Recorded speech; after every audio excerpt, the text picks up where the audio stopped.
Excelentísimo señor presidente, señores académicos, queridos amigos todos, hoy tenemos el honor de tener entre nosotros al padre Javier Campos de la Orden de San Agustín, la misma orden que el Papa.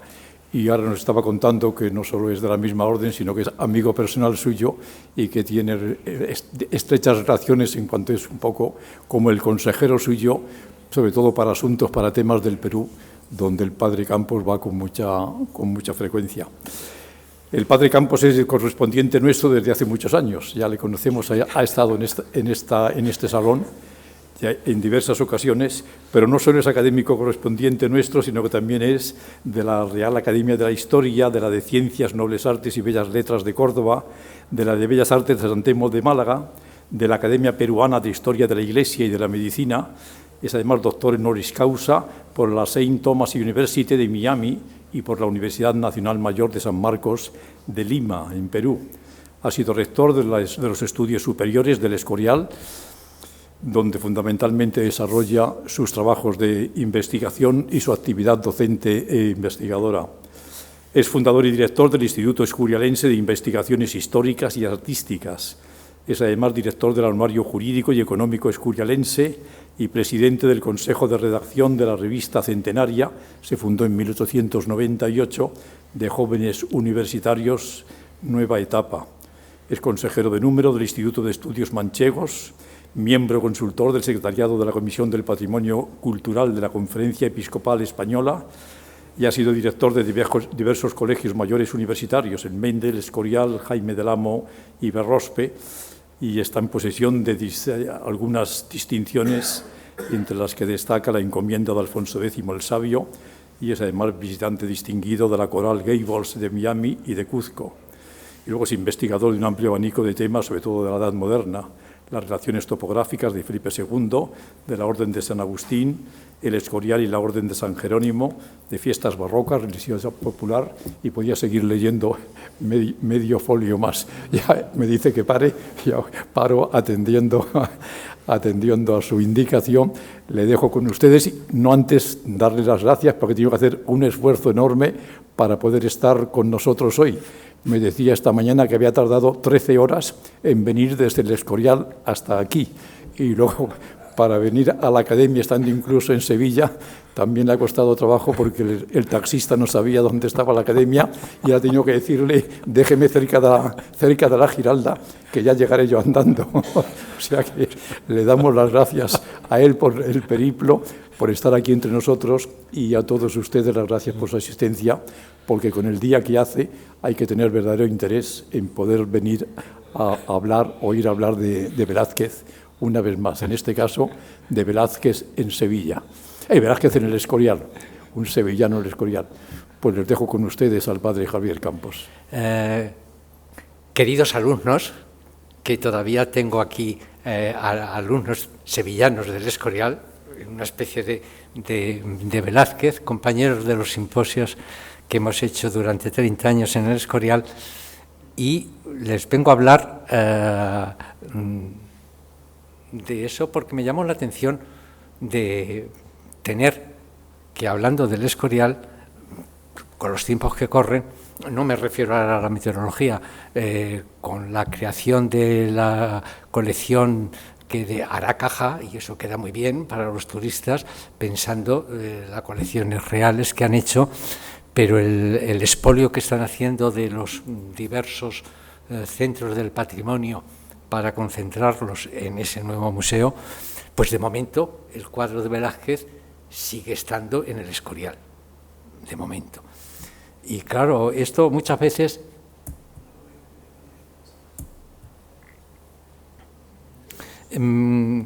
iré pasando para no molestarles y que terminemos pronto. De verdad que no es hora ni momento de hacer la biografía, pero sobre todo porque saben más que un servidor, pero sí recordar 3 momentos importantes, que es cuando, ¿por qué sale de Sevilla? Tenía cierta curiosidad por lo que había oído hablar de lo que estaba haciendo Felipe, o lo que había hecho Felipe II en la Sierra de Guadarrama, pero más que el edificio, la colección de pintura que había reunido allí Felipe II. estas cosas por crónicas, por los viajeros, se conocían perfectamente.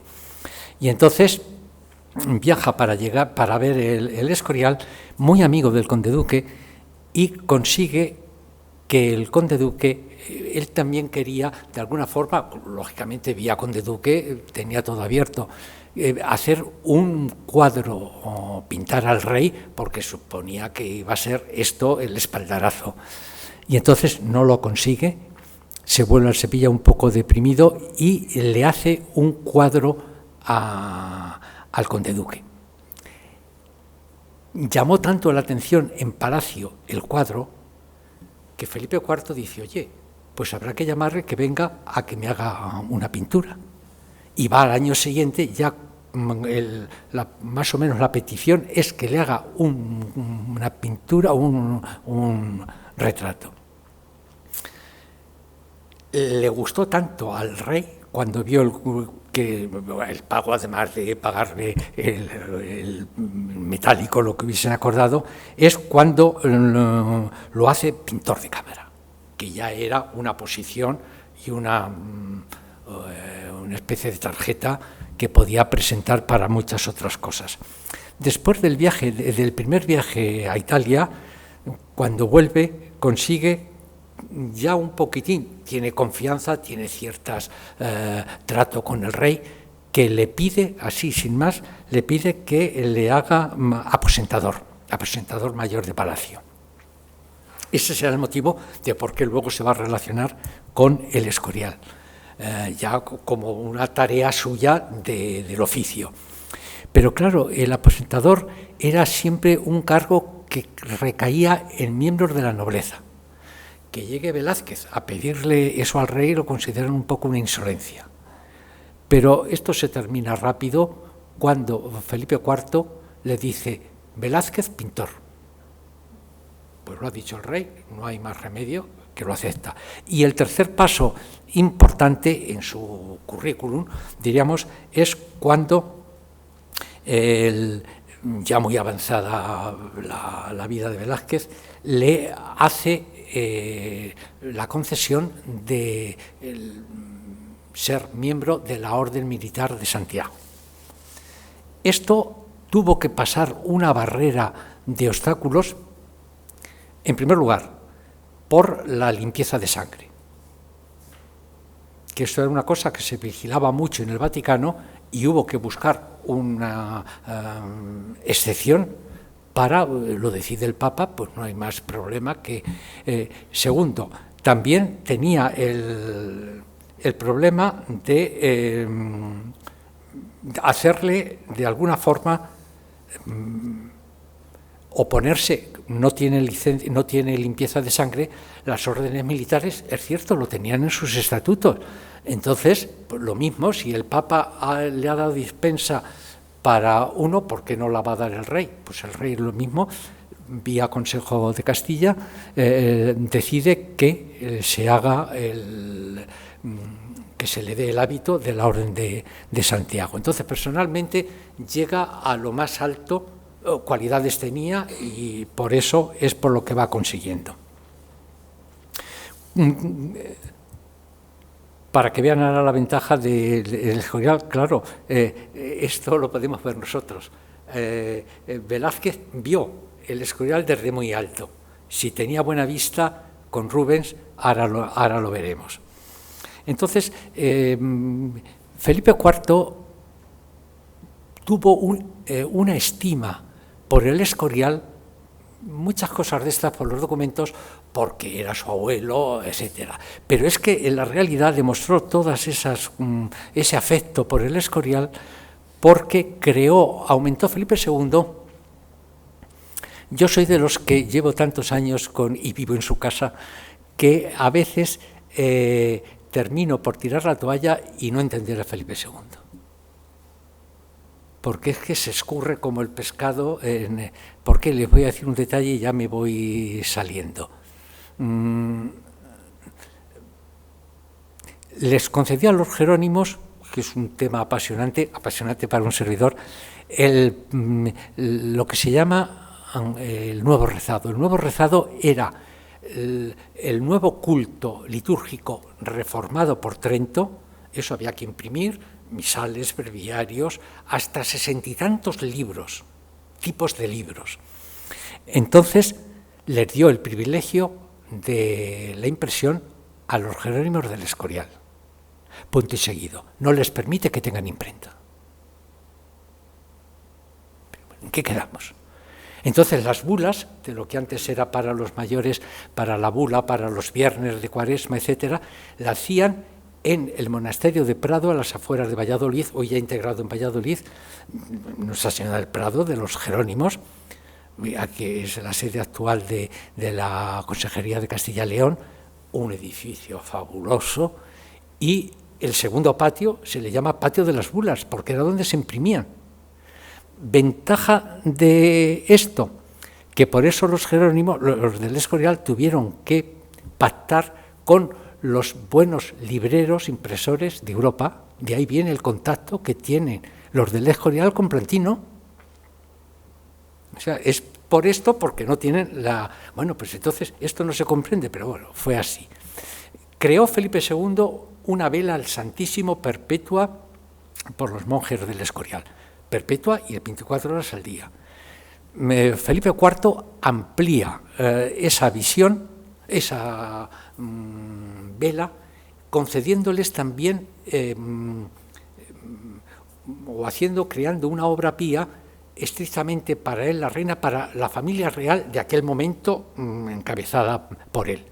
Como pago económico, para esto les concede unas haciendas en Perú. Eso hizo que los jerónimos del Escorial tuviesen que tener un representante. A veces hubo lagunas de representantes en Perú que iban a cobrar la venta de los libros litúrgicos que se hacían allí, vía Sevilla. Por eso el convento de aquí servía para que los monjes se fuesen preparando matalutaje, ir preparando los permisos para ir a Perú. Eso va a durar casi hasta vísperas de la independencia, 1812, cuando muere el último representante, el padre Diego Cisneros, cordobés, que es el que fue el que estaba allí. Junto a eso, Felipe IV termina haciendo otra obra grande, que es el Panteón de Reyes. El Panteón de Reyes, claro, yo hablo porque seguro que todos conocen bastante bien el Escorial, por eso es una obra barroca. Felipe II quiso situarlo debajo del altar mayor, pero había corrientes de agua. Y entonces se tardó mucho en ir buscando cómo se podía suprimir, cortar, reconducir las corrientes de agua. Hasta Felipe IV no se puede hacer. Mientras estuvieron los restos que iban recuperando de la familia real, un poco parecido a la Capilla Real de Granada, debajo de la iglesia de Prestado, que ahora veremos, se iban dejando allí. Luego, como no cabían, entre el altar mayor y el Panteón de Reyes, la bóveda del Panteón de Reyes, hay un espacio más pequeño que esto, que esta altura, y se lo dijo un día a don Juan Carlos y en el monasterio, que estuvo charlando con nosotros, y soltó la carcajada. Digo, no se olvide, Majestad, que los reyes de España primero pasan por el infierno. Y le expliqué que aquello le hemos conocido y le seguimos conociendo como el infierno, que ahora donde está de almacén de cosas de la sacristía. Entonces eso es el infierno. Entonces ahí durante 2 siglos, hasta que Felipe IV se consigue quitar la corriente de humedad y hace el Panteón de Reyes. Tanto interés tenía, porque cuenta un secretario suyo, Kichev, que le acompañó, que un día viendo el Panteón vio que estaba de arriba abajo. Está en la parte de la izquierda, pero en la parte del Evangelio, mirando al revés, los reyes, y en la de la derecha, según vemos, las reinas. coinciden cuando coinciden, porque hay otras veces que si ha tenido, en teoría se entierra en el Panteón de Reyes, se ha enterrado la mujer reina, madre de hijo rey, como siempre, con alguna excepción. ¿Qué pasó aquí? Que un día que está viendo, ve Carlos V, Felipe II, Felipe III, y en el de abajo, muy respetuosamente, dice que quiere que sea su sitio. Le abrieron el sarcófago del emperador de Carlos V, que fue momificado. Y entonces le impresionó verlo. Solamente hay 2 reyes que han sido momificados, el de Carlos V y Alfonso XIII. Y entonces es cuando ya se prepara una fiesta de corte impresionante para la inauguración del Panteón de Reyes. Y prueba de ello es que quiere dejar que haya cerca una sacristía. Hombre, en el Escorial las distancias son grandes, pero tampoco desde el Panteón de Reyes a la sacristía hay tanto. Pero bueno, quería dotar una sacristía exclusivamente para el Panteón de Reyes, que también le corresponde hacerlo a Felipe IV. Es una sala que también veremos que tiene unos 7 por 3, una cosa pequeñita, 7 por 3, 3,5, y la dotó, la forró de cuadros. Y además el prior aprovechó para decirle que para un sitio tan digno que no se olvidase de dotarla de buenos ornamentos y de pintura. Y allí estuvo, por ejemplo, porque lo recuerdan del Greco, la adoración del Santísimo Sacramento, pequeño, que lo quitaron porque llegó un momento, pues una cosa tiene luz, pero tan mala luz o tan poca luz, y como está en semisótano de los jardines de fuera, porque está la fachada del mediodía, había humedad, se debió de empezar a deteriorar el cuadro, y es cuando lo sacaron de allí y decidieron, se quita todo, se queda en blanco, que es como sigue estando hoy.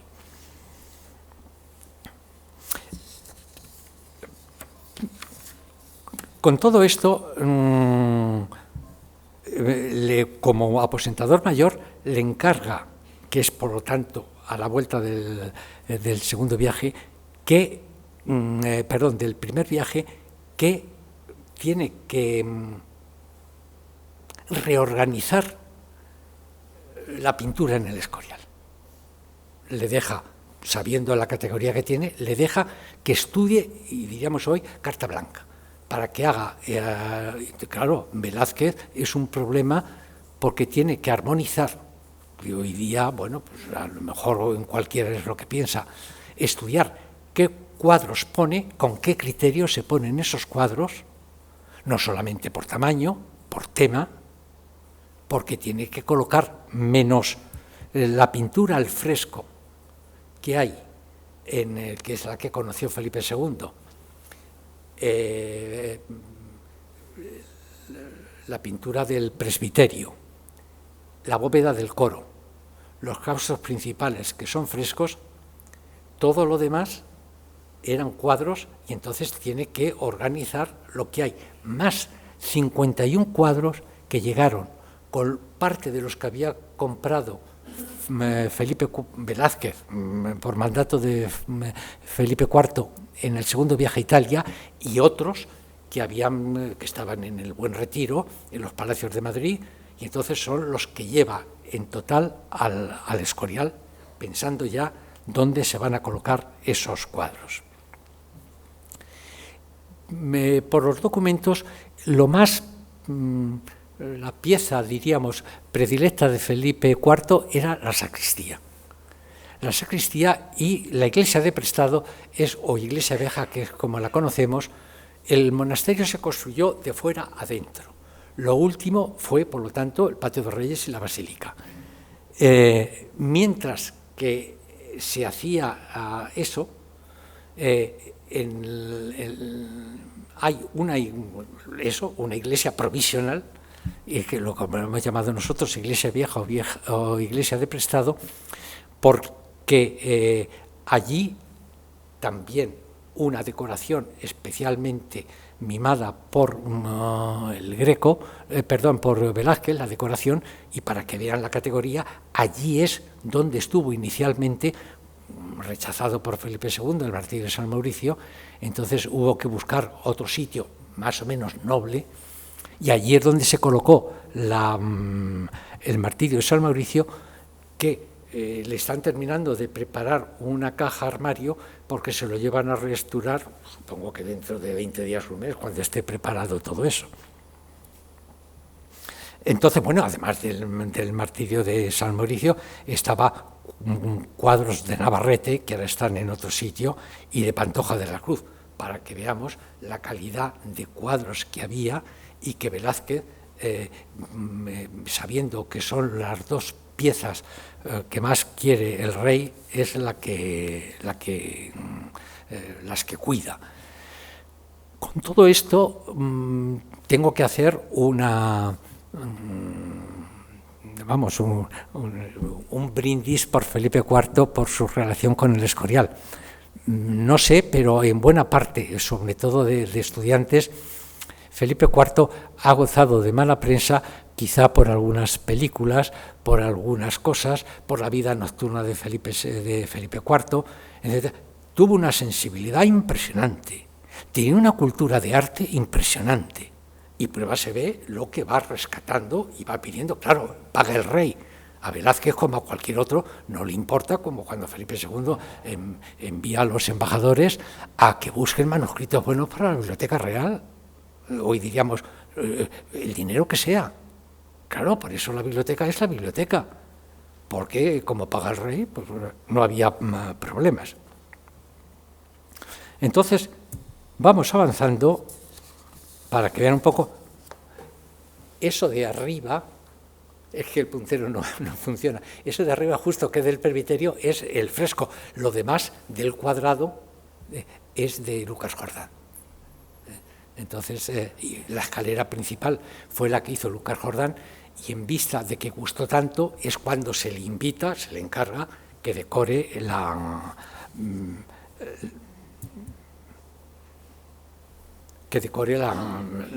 basílica.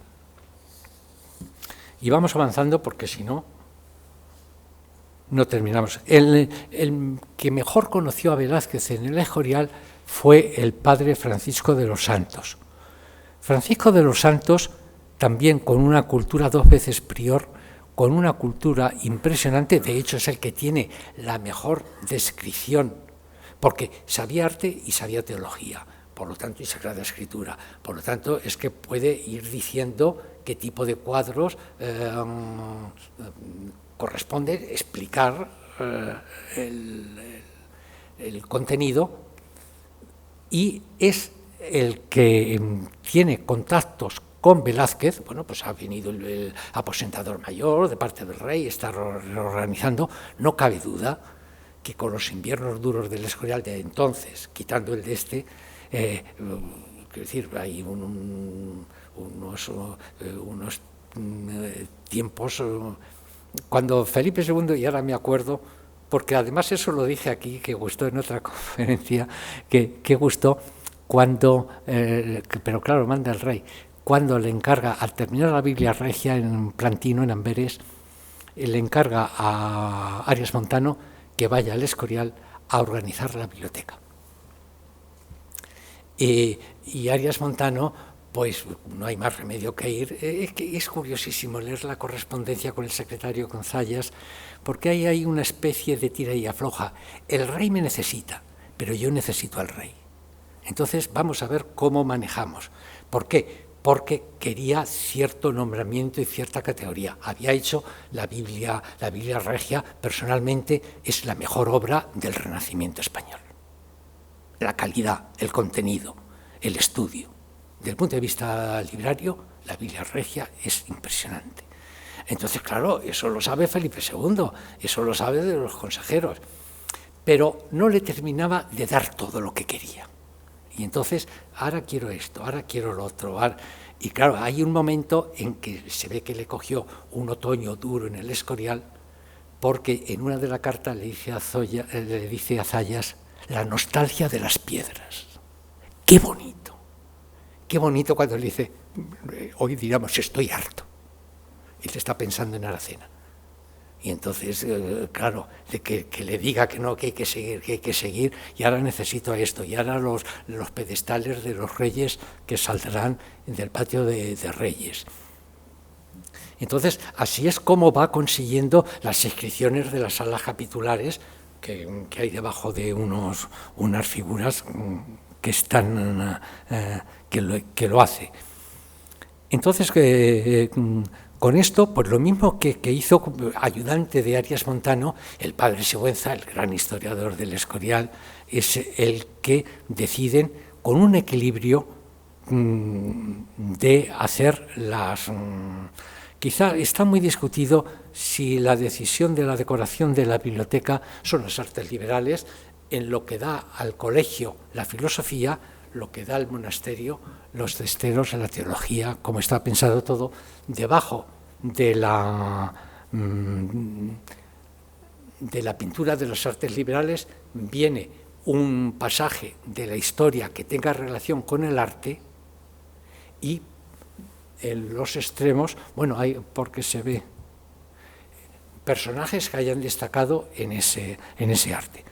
Entonces, ¿cómo hacen la catalogación de la biblioteca? De una forma ejemplar y sencilla. Se dividen los cuerpos, ahí ven, por ejemplo, el 50 que se está viendo, el 50 o el 51, que es la catalogación que es la que tiene, por cuerpos, por estante y por número. Más elemental no puede haber. Como los libros están puestos al revés, capricho, que esto, que el otro, claro, yo lo he dicho muchas veces explicando la biblioteca o diciendo, ahora está iluminado, aquí es la de manuscritos. ¿Qué pasa con los... hoy con la luz eléctrica que tiene, pues una luz fabulosa, pero yo les digo, imaginaos esto con luz de sebo o con antorcha. Libros al revés, por lo tanto, dorados de oro. Tenía que ser un espectáculo dorado y de cobre impresionante. Eso hace que los libros tengan que tener en el filo el nombre resumido de la obra, el autor y el número que ocupa, para que cuando va algún investigador, pues este está en el 2423, que se vaya a abrir las...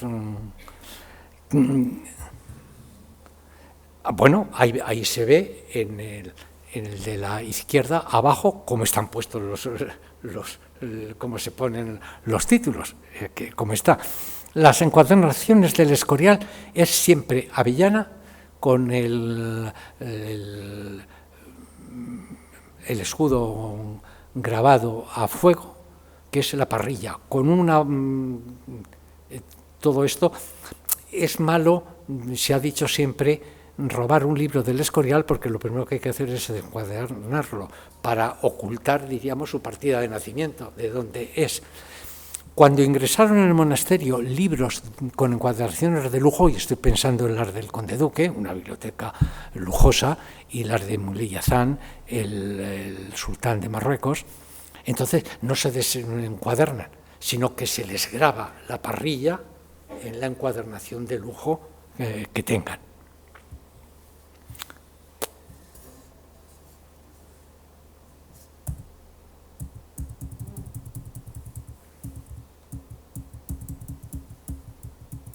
Pero esto se ha marchado y ahora yo no sé cómo volvemos estamos al final, cómo volvemos a donde estábamos.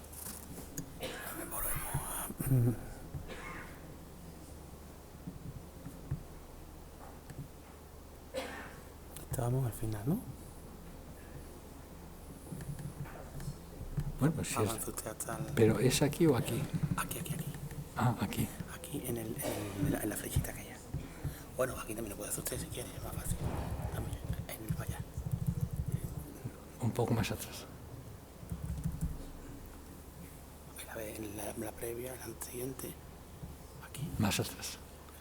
para atrás y para adelante, como le de para arriba no sale. No, para atrás, ahí.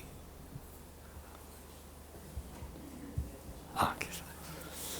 Libros censurados para que vean diversas formas de censura que había que en todas las bibliotecas monásticas y de catedralicias. Entonces, o se tacha, y además afirmar de que ha pasado por allí la Inquisición, han revisado los libros y se pone la fecha en que pasaron los... Ahí tienen las firmas de los diferentes priores y luego aquí tienen la portada de la Biblia Sacra de Montano y aquí están la joya. Claro, yo traté a Montano y me atrae mucho. De los 12 ejemplares de la Biblia en vitela, tengo localizados 8, me faltan 4. Y no sé dónde están, estarán en colecciones privadas, o vete tú a saber, o que hayan desaparecido, pero ahí tienen, bueno, de las piezas no vamos a empezar a enumerar, un libro de Santa Teresa, pero para que vean de la calidad.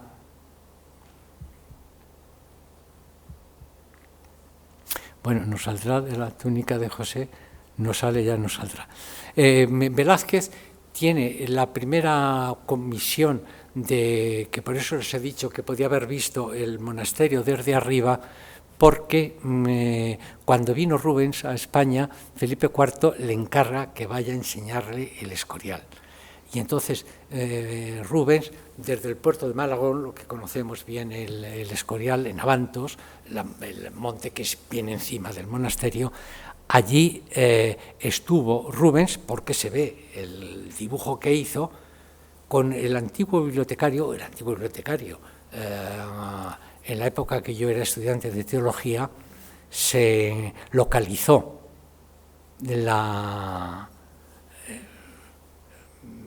el grabado, porque se descubrió este grabado que no se conocía, y entonces es cuando se puso tres cruces, porque allí Felipe II organizó en el puerto de Malagón un Vía Crucis con con aceite para que tuviese lámparas, y entonces se localizó el sitio desde donde lo estudió o donde tomó el apunte Rubens, porque hay una placa y por eso es por lo que se puede suponer que desde allí lo vio Velázquez con Rubens. Pues siento que no sale... esta es la sacristía, fue la sacristía del Panteón de Reyes, luego ahí ven que es una cosa de lo más sencillo, luego se transformó en pudridero, que es lo que es ahora pudridero, y pues un poco por respeto no hice fotografía, para evitar el cotilleo a ver dónde están. La pared que falta es donde están los condes de Barcelona, que es donde están actualmente, quiero decir, es un nicho del cementerio tapiado, con 2 placas tamaño folio, donde pone Don Juan de Borbón, Doña María de las Mercedes. 30, 40, 50 años, los que sean. Hace poco hicieron una cata y vieron que todavía no estaban para reducir los restos y bajarlo al Panteón de Reyes. Y me anticipo para una curiosidad que mucha gente... ¿Y qué pasa con el Panteón de Reyes? En Panteón de Reyes se termina. Encima de la puerta de bajada quedan solamente 2 nichos. Para evitar habladurías, ya se ha puesto el perfil de Don Juan, Doña María Mercedes. Ya se acaba para... Bueno, entonces los reyes actuales es que, mire usted, aquí lo único que pone es quién van a venir. Y ya está cerrado el panteón. Vamos, está completo el panteón. Pues para que vean lo que esto es, lo que decoró. Nos queda un apunte de palacio diseñado por Velázquez, que es el diseño que hace para ordenar la sala capitular prioral. ahí estaba pensado ya qué cuadros iba a colocar. Esto supone ese estudio, esa preocupación de qué es lo que quiere hacer y poner en el Escorial. Esto es lo que hay ahora. Que, por ejemplo, ahí tiene la Santa Cena de Tiziano, que no es una porquería lo que han dejado. Lo que pasa es que han quitado todos los nichos, todo eso es lo que han ido despojando de lo que había. Esta es la sala prioral, la sala vicarial prioral. Luego viene el zaguán, que es donde últimamente, unos 10 o 12 años, ha estado puesto, y está puesto, el martirio de San Mauricio, y luego está la sala prioral, la sala capitular vicarial, que es la única que no le dio tiempo dejó algún apunte de lo que iba a ser a Velázquez por muerte de Velázquez y por muerte del rey. Luego se termina haciendo según lo que había hecho Velázquez. La sacristía, otra pieza. Esta es una sacristía, esta es una decoración antigua. Imagínese, claro, por eso muchos decían que era el museo de pinturas, que el Escorial, porque todos los huecos estaban cubiertos con cuadros. Pues en teoría de todo eso, porque ahí están muchos cuadros del Greco, que no llegó con Velázquez. Con Velázquez solamente llegó la túnica de José. En el centro, encima del espejo, si tienen buena vista, ahí está el Cristo de Tiziano, que es la única pieza que queda de la época de Velázquez. Desde hace 3 años está en Madrid en las colecciones reales. Por lo tanto, la sacristía del Escorial no tiene nada que ver, ni el resto del diseño de Velázquez. Es para que vean la sencillez con la que ha quedado ahora. Decía que el Padre Santos era el que posiblemente tenía que haber charlado mucho con Velázquez, lógicamente paseando o dándole ideas o preguntando, etc. Esta es el aula de moral que mantiene el tema académico, o los que recuerden un poco el aula de Fray Luis de la Universidad de Salamanca, en la parte de los sitiales, ahí se ponía el prior y el vicario era el segundo, y enfrente, debajo de la Santísima Trinidad, es donde se ponía el regente de estudios, y en este lado, enfrente de él, está la tribuna, que era donde el lector era el que exponía el tema que fuese.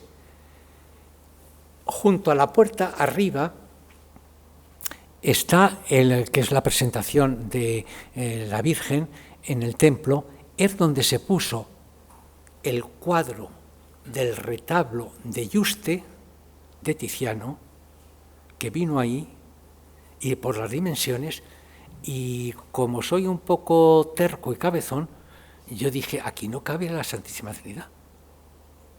Pero como lo ponían todos los clásicos, dije, nada, autobús a Madrid, al Prado, a ver y localizar la sala principal, según se sube en la primera sala, y decir a los que están allí, oiga, por favor, ¿puede mirar la ficha de eso? Digo, soy profesor, y quiero saber unos datos concretos.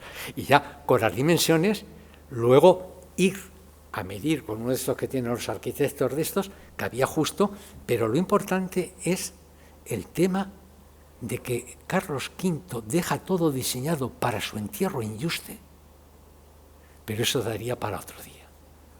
¿Por qué luego se entierra en el Escorial? Es cierto que en el testamento y en el codicilo dice por 2 veces que lo deja a decisión de su hijo donde quiera estar. Pero es que el diseño estaba cerrado y luego le sirve a Felipe II para repetirlo en el altar mayor, en el retablo principal. El tema que nos trae es el de, en el primer viaje a Roma, Velázquez pinta 2 cuadros, la fragua de Vulcano y la túnica de José. Esto ha despertado muchas, no críticas, pero comentarios, que 2 cuadros iguales para el mismo sitio. No. La fragua de Vulcano es un poco más pequeña que la túnica de José. Ni la misma tela, ni... entonces, lo que pasa es que tienen dos... Bueno, lo he puesto...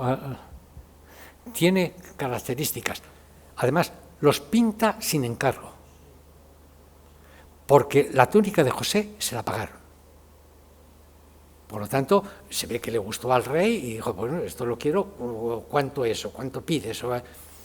Entonces, de hecho, claro, es que tiene muchas semejanzas. El mismo número de personajes.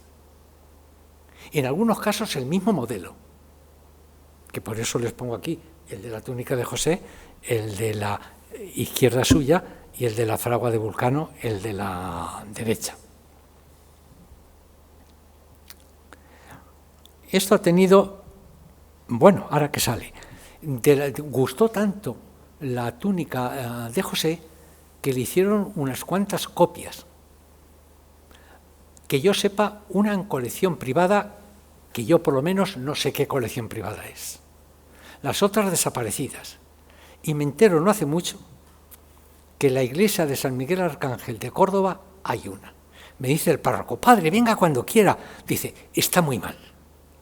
Está muy oscura, estamos buscando medios para restaurarla. Digo, yo lo más que puedo hacer es que usted anuncie una conferencia y luego pida o a la entrada o a la salida, digo, y si poco a poco puede ir consiguiendo, porque realmente está mal. ¿Por qué es interesante? Porque es completa. Y por eso se ve los 20 centímetros que a la derecha y a la izquierda le cortaron. Iban a ir los dos cuadros en el palacio, en algún sitio quisieron ponerlos en el Buen Retiro, y entonces, oye, aquí sobra, pues hay que cortar. Pues se corta y luego lo ajustamos, y por eso quiero decir, es por lo que se ve que faltan algunos. Como cualquiera sabemos que hayamos, bueno, vamos a verlo un poquitín antes. Ahí tienen el de la izquierda, que le falta la parte del brazo izquierdo, que no se nota, y en la túnica de Jacob, que no sé, que le ve el codo. Entonces, es lo que hicieron. ¿Qué pasa con...? Que como cualquiera, lecturas, no solamente ver, entonces era como se difundía, no solamente la devoción popular, es mucho más barato, entonces los grabadores, las láminas, que se van vendiendo por todas partes, y hay varios, pero aquí era cuestión de traer para mí el más claro de Bernard Salomón. Viendo este cuadro, grabado, y viendo el cuadro de Velázquez, se nota que más los otros que viese, y el texto, que por supuesto es el texto bíblico, se nota dónde se inspira. Problemas que ha tenido esto. Les recomiendo, y no sé quién para recomendar, a público que sabe más que yo de temas de arte, es que me sorprendió porque si lo había leído lo tenía muy olvidado. Juraría que no. El de Goya sí lo tengo más trabajado, leído, de Ortega y Gasset. Chapó el estudio que hace del cuadro. No le caía bien, no le gustaba. Y lo tenía que haber visto mucho en el Escorial, porque, un dato curioso, Ortega y Gasset hizo el viaje de novios al Escorial. Cuando no se podía viajar mucho, hay una placa que nos recuerda, etcétera, y en las meditaciones del Quijote dice que paseando por la Herrería, la gran finca de Felipe II para la caza, a 10 minutos del monasterio, es donde, por lo tanto, conocía mucho. Y va diciendo estos comentarios, claro, cada buen catedrático, cada buen investigador, pues ha tenido, no a la ligera, pensando, buscando matices, etcétera. Entonces, por supuesto, en la ventana, el salón de la ventana, la túnica está recreada o ambientada en una en un salón más o menos grande, importante, de Jacob. La parte de la izquierda se ve el paisaje velazqueño de la categoría que tiene, pero en cambio la parte de la derecha está muy desdibujada, parece que no está terminada. Y conste que, claro, como esto lo tengo en casa, he bajado cientos de veces, sin exagerar, por lo menos docenas, a ver qué dice este autor, vete a ver. Y entonces es cierto que indica esa parte que es casi el lienzo. Apenas tiene imprimación de pintura, nada. ¿Qué hay?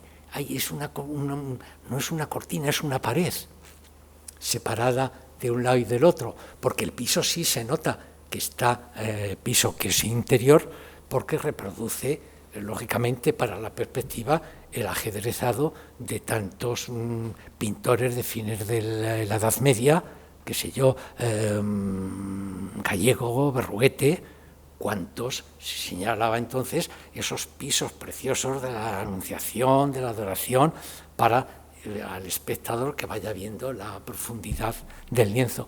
Entonces, el tema está,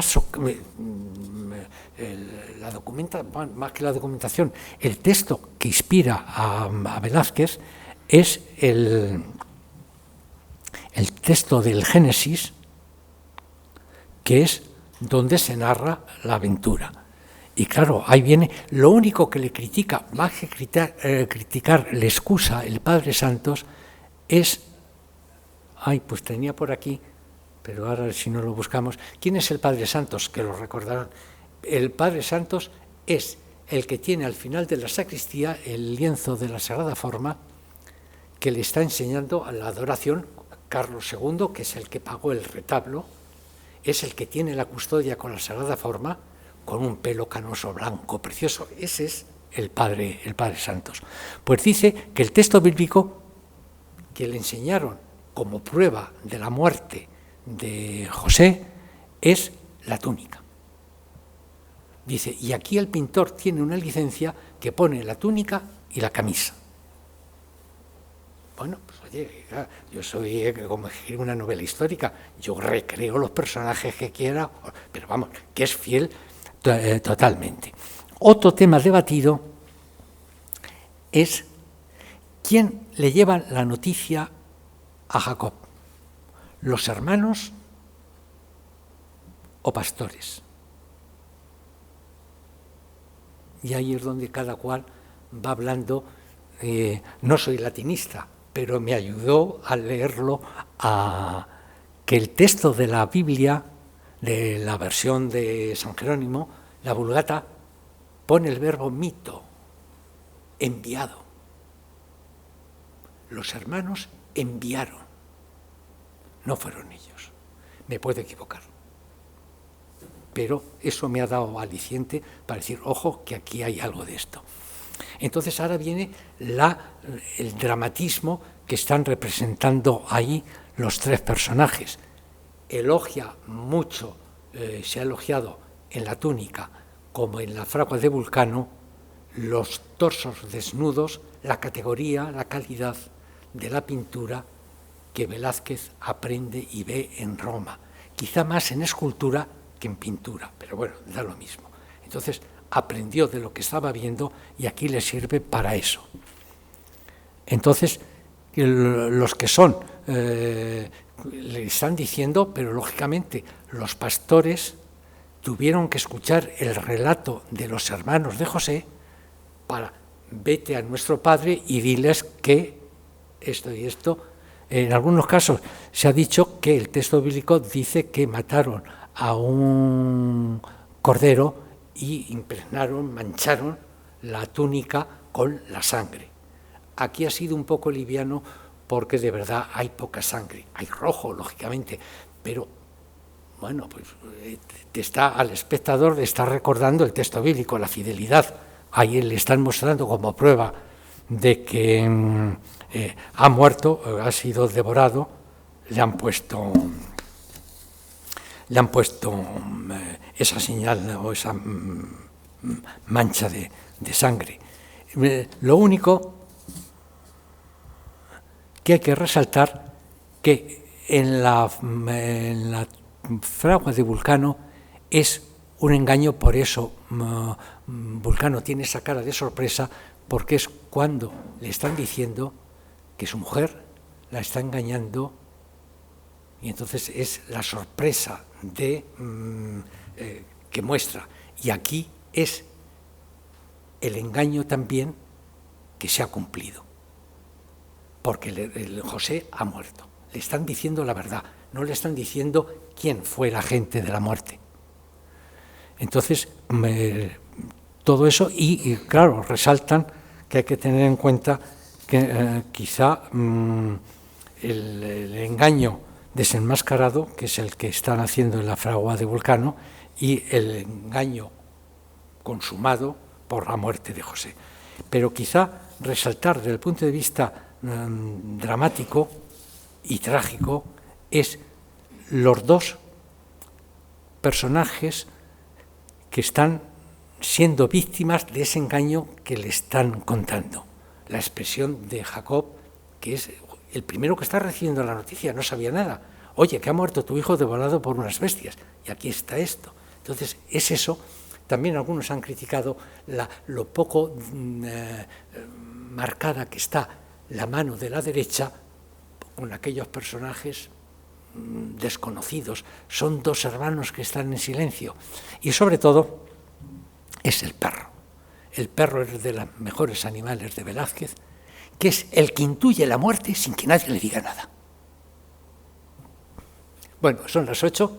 Yo de verdad agradecidísimo de verles aquí y seguiremos otro día con otro tema. Muchas gracias.